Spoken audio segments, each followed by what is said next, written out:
Bedrock 1.19.20. It's, well, it's an update. Yeah.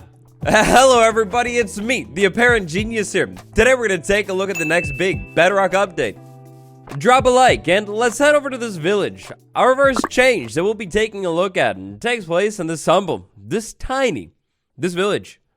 So check this out. Right now I'm one of two things. I'm either your 7-year-old brother who just got into your world and thinks it's fun to burn everything down, or I'm a monster.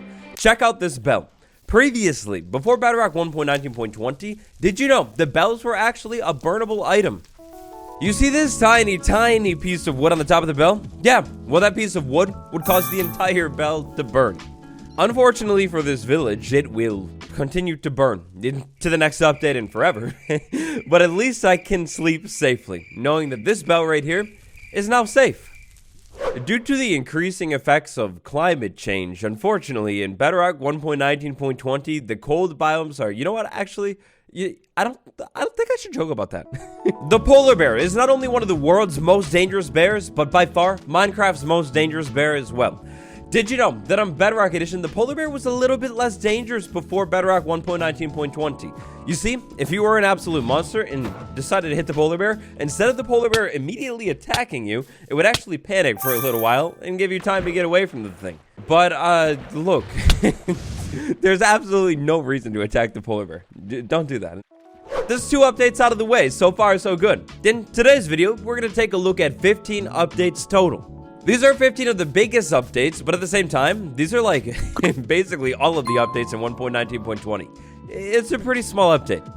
Small update stuff aside though, this next change is actually somewhat significant. This is maybe one of the biggest changes in the entire update, and even better, I hate it.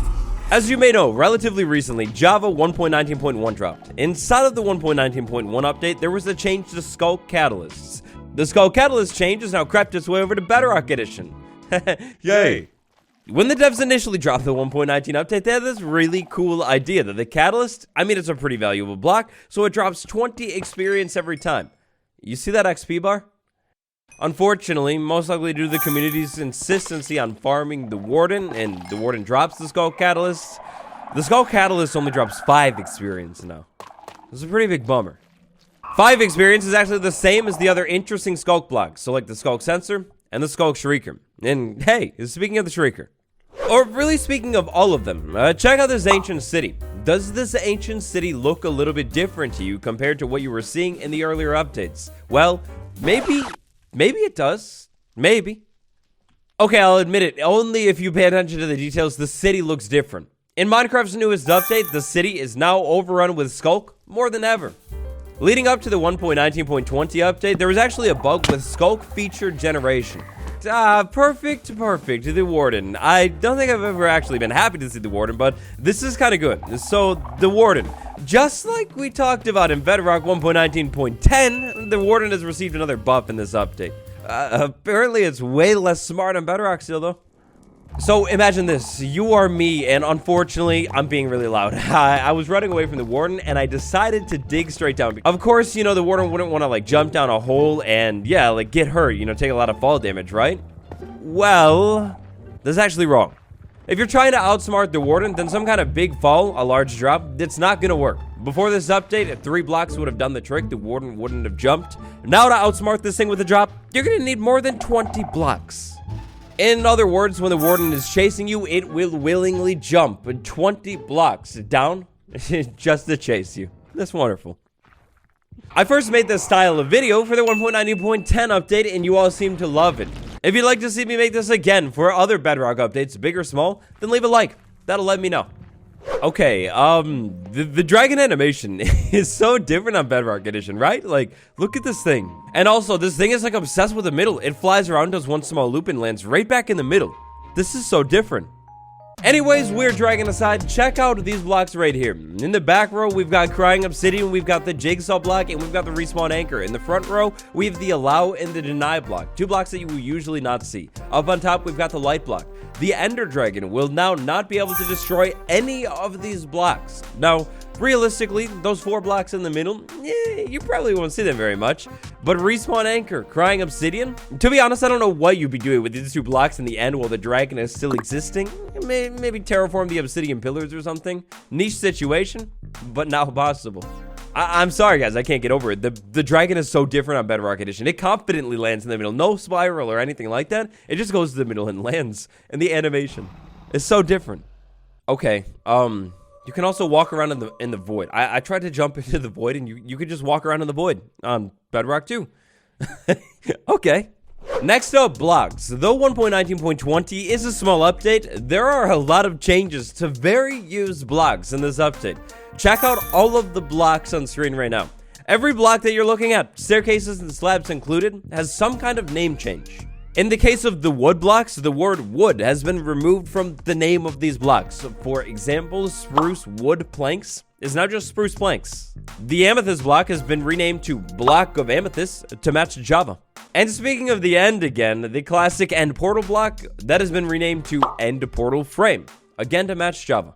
The Skull Catalyst nerf that we talked about a little earlier on is one of the biggest updates in this update. But it's definitely not the only sculk related update that you should know about. The sculk sensor has changed. A lot. Again. So this one will be a little hard to show off. Keep in mind that the sculk sensor will typically always prioritize player-made vibrations. But let's say we had two vibrations happen at the same time. Like the sheep moves, and at the same time the sheep moves, Yeah, go ahead, buddy. Go ahead. At the same time the sheep moves, I move as well. Whatever vibration was closer to the sculk sensor, it will prioritize. Also talking about signal strengths at the same time, closeness, all that type of stuff, the signal with the highest frequency will be prioritized every time. Also, closer signals will have a stronger strength. Stronger signals closer up, weaker far away. It did technically work like this before, but it was bugged. It wasn't as exact. If we want to get into the ultra specifics of the sculk sensor, specifically comparator specifics, we've got a couple new signals that can detect. The sculk sensor can now detect a creeper exploding. It'll give a signal strength of 15.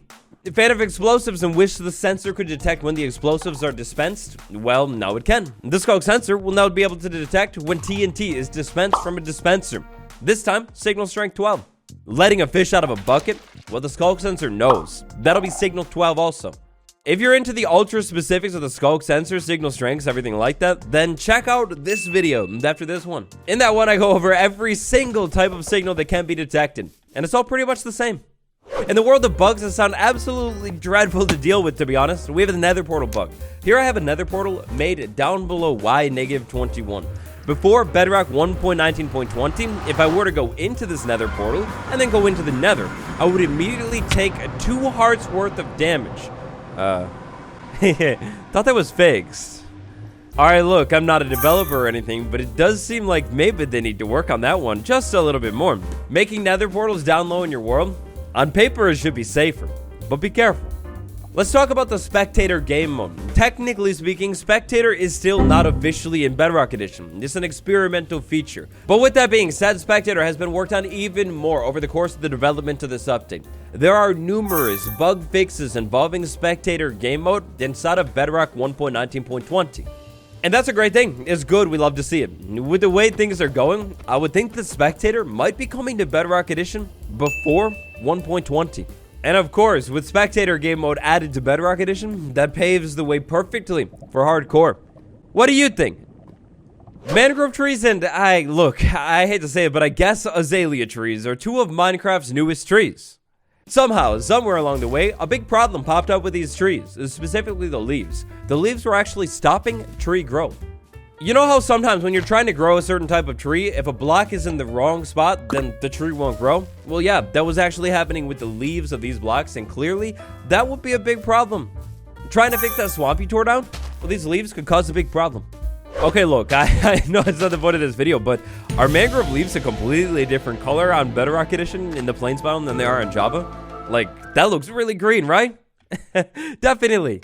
Well, anyways, the Ravager. The Ravager is meant to be this all-powerful beast that can destroy, like, basically any plant in existence, and before, it couldn't. The problems didn't stop with the trees when it comes to these leaves. Azalea leaves and mangrove leaves were completely indestructible when it comes to the Ravager.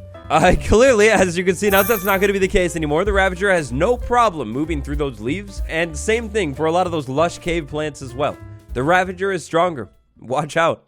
The sculk catalyst change is pretty big. The sculk sensor changes are also pretty large. If we're gonna finish off that holy trinity of big changes in this update, we have to talk about this thing right here. Everyone's least favorite mob. So the spawn eggs. The new spawn egg was added in the last Bedrock update. Is the spawn egg fixed in this update? Haha, no, the spawn egg is not fixed. Oh, I don't think I've ever seen a baby one of those. Those don't exist on Java.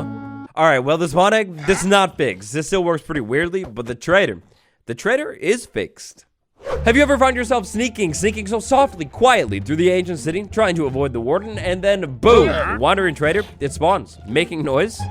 If you play Java, the answer to that question is a solid and certain no. If you play Bedrock, the answer is well, maybe it has happened before. Not anymore though. One of the best bug fixes of all time has made its way to Bedrock Edition in 1.19.20. Traders will now spawn like they spawn on Java Edition, meaning if you're under the ground, it's not gonna spawn. If you're under the water, it's also not gonna spawn. One thing they definitely do different on Bedrock is the llamas. The llamas are enlightened here. They know what's up. And that's it, or basically it.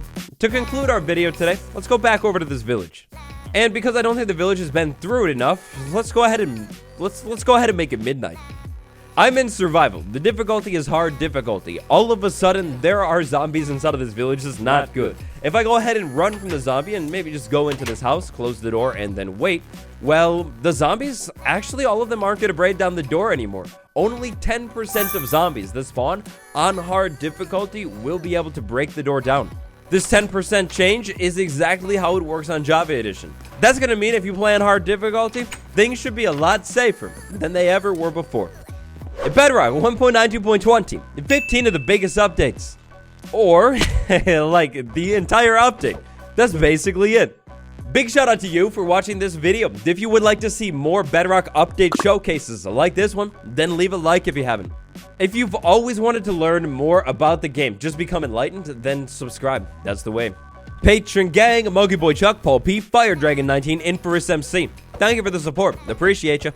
If you want to learn more about how you definitely shouldn't burn down villages because they're insanely useful early game, then check out this video next.